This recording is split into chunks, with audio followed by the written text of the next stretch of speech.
Bem-vindos ao vídeo número 31 da série de 365 vídeos e hoje é dia 5 de julho e antes de partir para o vídeo e falar de Atos capítulo 9, eu quero convidar você para se inscreve no canal, deixa o seu like no vídeo e também deixa o seu comentário sobre o que você achou desse vídeo de hoje. E partindo para o vídeo, hoje vai ser um vídeo rápido, objetivo e direto ao ponto.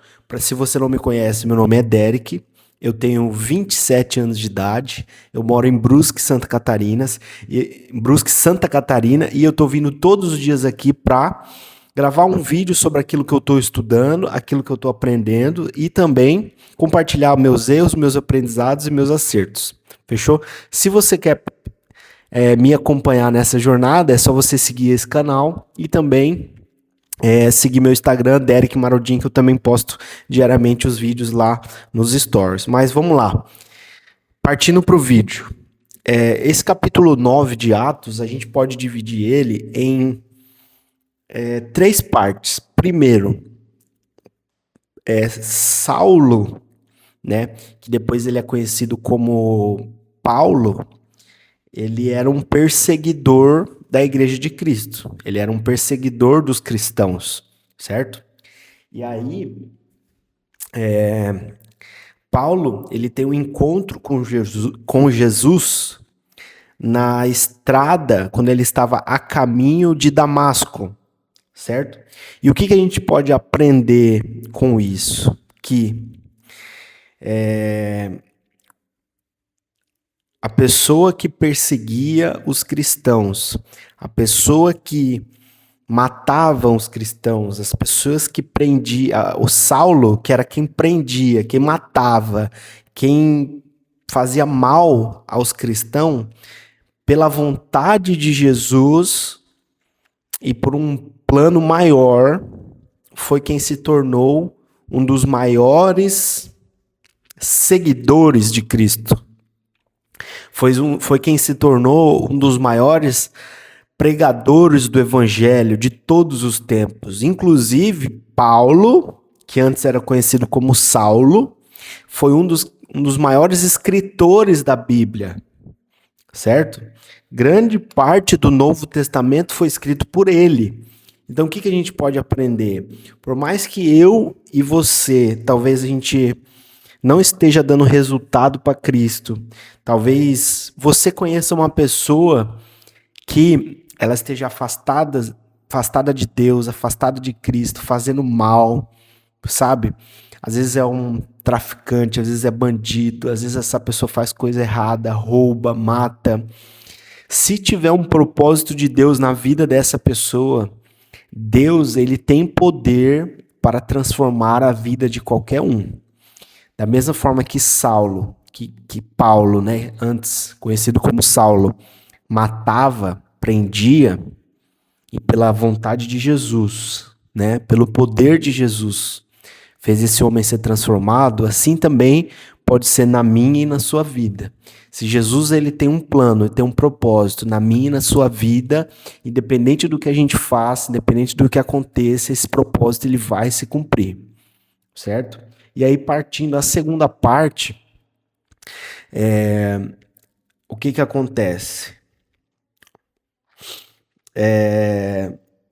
Onde Saulo, depois de ele ser impactado por Jesus, né, ele começa a anunciar o evangelho, né? E o que a gente aprende com isso? Que Paulo ele teve dificuldade em anunciar o evangelho, porque as pessoas conheciam ele por uma pessoa que prendia as outras, por um homem que matava os outros.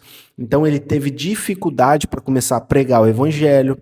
Mas o que a gente aprende também é que imediatamente, após ele receber o Espírito Santo, ele começou a ensinar e a pregar o evangelho. Então o que nós podemos aprender com isso? Que eu e você, para a gente cumprir o nosso propósito, a gente não precisa de muito tempo. A gente deve imediatamente, a partir do momento que a gente reconhece o Senhor Jesus como nosso Senhor e Salvador, que a gente recebe o Espírito Santo, nosso espírito é recriado, né?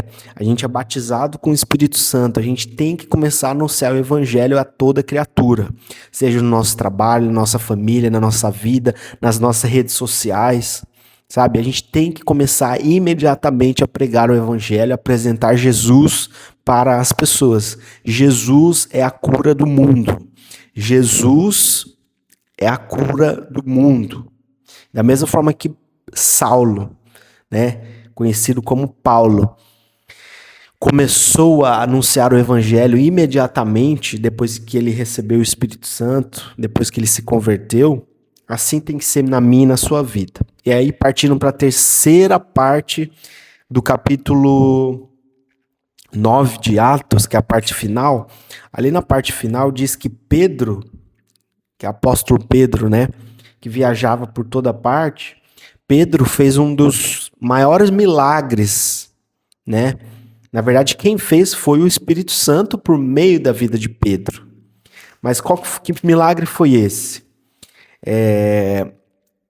Havia uma mulher